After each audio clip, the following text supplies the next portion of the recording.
Пришло время вернуться к чистой и эфемерной теории, тем более, что на удивление ролики по сталям набирают хорошие просмотры на канале.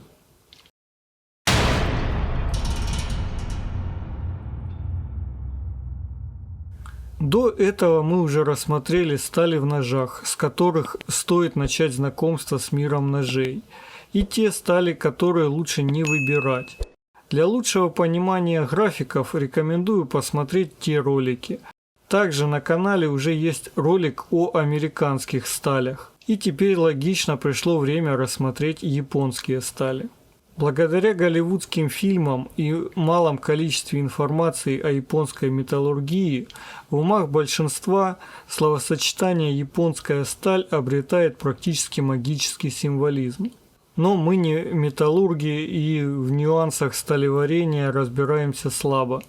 Поэтому ролик будет иметь субъективный, обзорный и поверхностный характер. Кто разбирается в теме лучше, добро пожаловать в комментарии. Буду рад, если кто-то сможет конструктивно и понятно рассказать о этих сталях. А то обычно пишут что-то вроде этого, не давая никакой полезной информации. Условно все японские стали можно разделить на три типа. Традиционные, определенные государственными стандартами и стали корпоративной разработки. К первым можем отнести стали, производимые в Японии из местных руд, которые очень ограничены количеством. Эти стали по понятным причинам не имеют определенных стандартов, и сейчас их можно купить только в антикварных изделиях и на внутреннем рынке Японии в очень ограниченном количестве, поэтому мы их рассматривать не будем. Но есть важные моменты. Именно ввиду своей самобытности и ограниченного количества качественной стали в Японии широко применялись технологии ламинирования и зонной закалки. Это традиционные клинки с явно выраженной зонной закалкой, проявляющиеся в так называемой линии Хамона, четко видимой на стыке перехода одной структуры стали в другую при термической обработке. Сейчас эта технология сильно переосмыслена. Ламинированные клинки внешне можно спутать с дамаском, но тут есть отличие. В ламинированных клинках хорошая сталь является сердцевиной, а обкладки выполнены из более дешевых сортов стали, благодаря чему мы получаем хороший рез и малый расход качественной и, скорее всего, очень дорогой стали. В основном традиционные клинки имеют высокую однородность режущей кромки, что дает высокое качество реза. Чаще всего такие клинки востребованы в традиционной кухне и обладают высокой бридкостью для тонкой нарезки волокнистых и упругих продуктов. Вторая группа сталей – это стали японского промышленного стандарта. Этот стандарт мне найти в полном объеме не удалось, и сравнить его с нашим ГОСТом тоже, естественно, не получилось. Но это и не важно, так как из всех сталей стандарта нас будет интересовать только СК-5, японская углеродистая инструментальная сталь. Эта сталь практически не имеет хрома в своем составе, поэтому отлично ржавеет на воздухе. Чаще всего применяется в длинноклинковых изделиях и в легендарном Recon Tanto от Colsteel. В общем, сталь производится массово в промышленном объеме, поэтому она недорогая, имеет хороший агрессивный рез и при наличии качественного внешнего покрытия, защищающего от коррозии, может поконкурировать с многими нержавеющими сталями среднего сегмента. Третья группа – это стали, разработанные и производимые японскими корпорациями, именно в качестве ножевых сталей. Начнем с Sachi Steel Works. Эта компания производит ряд очень популярных ножевых сталей, известных под названиями AUS-4, AUS-6, AUS-8 и так далее.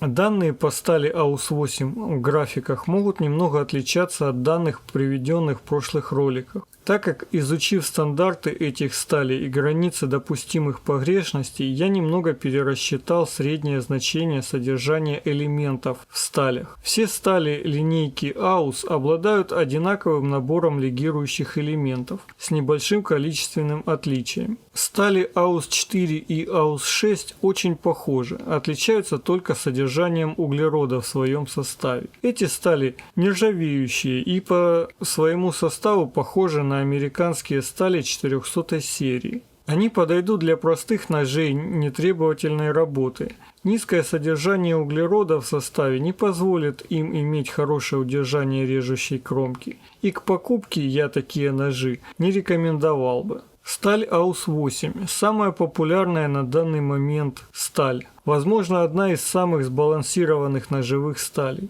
Имеет широкий набор легирующих элементов, не ржавеет, содержит углерода уже достаточно на сегодняшний день для ножа повседневного использования.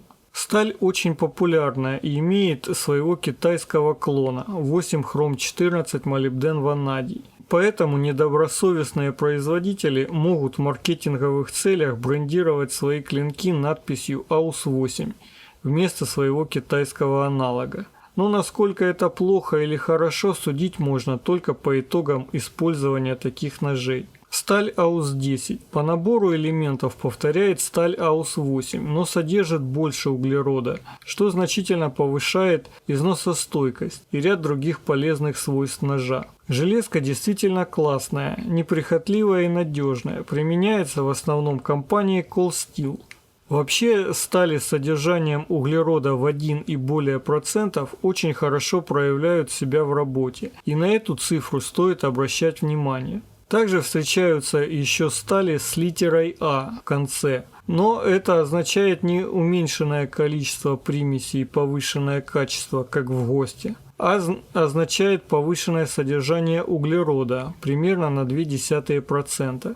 И тут получается интересный факт. АУС-8А практически идентично АУС-10. Отличие стандартов есть только в погрешностях содержания некоторых элементов и твердости после термической обработки. Но думаю, в практическом применении различить эти две стали будет очень сложно. А вот сталь АУС-10А – это прям очень хорошая железка. Содержит углерода значительно больше, чем 1%, и по ряду характеристик она может быть аналогом для стали 440С, а местами и немного опережать ее.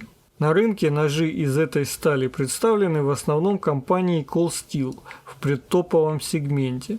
Но по-настоящему популярной или более японской в сознании покупателей является сталь марок ВГ, производимых еще одной японской компанией с длинным названием.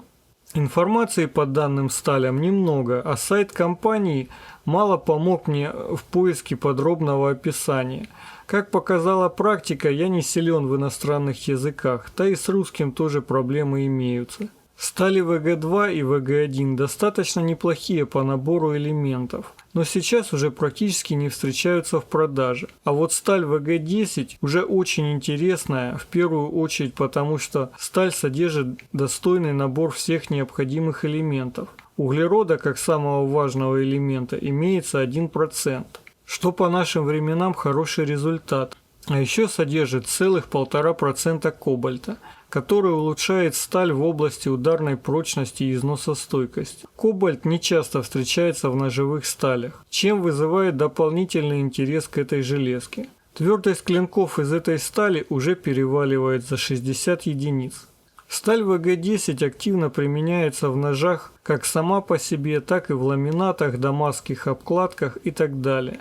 Эту сталь активно используют такие компании, как Бокер, Мкаста, Спайдерка и многие другие. Применяется она в ножах всех сегментов, от джентльменских до охотничьих. Конкретно у меня с этой сталью не сложилось. Все ножи, которыми я пользовался из этой стали, хорошо держали рез, но бритвость держали плохо. То есть прослеживалась такая особенность, что режущая кромка быстро сваливалась в трапецию, переставая брить, сохраняя возможность реза. Возможно, это какие-то мои индивидуальные проблемы с заточкой или применением, но ножи из такой стали не стоят дешево. И когда нож за 9-10 тысяч на третий день после заточки уже не может похвастаться бридким резом, становится как-то грустно. В то же время знаю достаточно людей, которые любят эту сталь и активно пользуются как ножами EDC, так и кухонниками из этой стали. Широко известная ножевая корпорация Кай не так давно представила ножи из стали ВГ Макс. На официальном сайте производителя стали такой марки нет, а на сайте Кай есть только краткое описание, но конкретных данных тоже нет. Видно, что это более легированная версия ВГ-10, но судя по ценам на эти ножи, эта сталь не скоро пойдет в массы, поэтому долго рассуждать о ней пока нет смысла.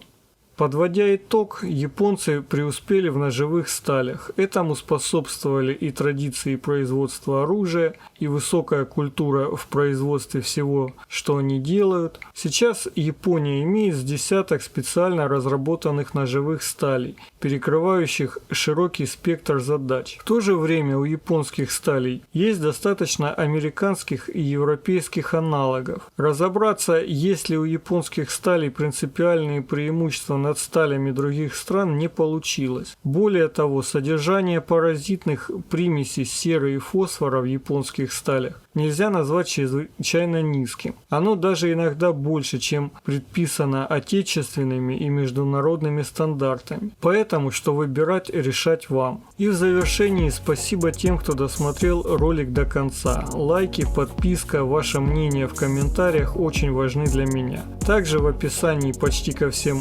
роликам на канале появились полезные ссылки для тех, кто меня часто спрашивал, где купить. И еще не забывайте, что у нас есть группа ВК и Инстаграм.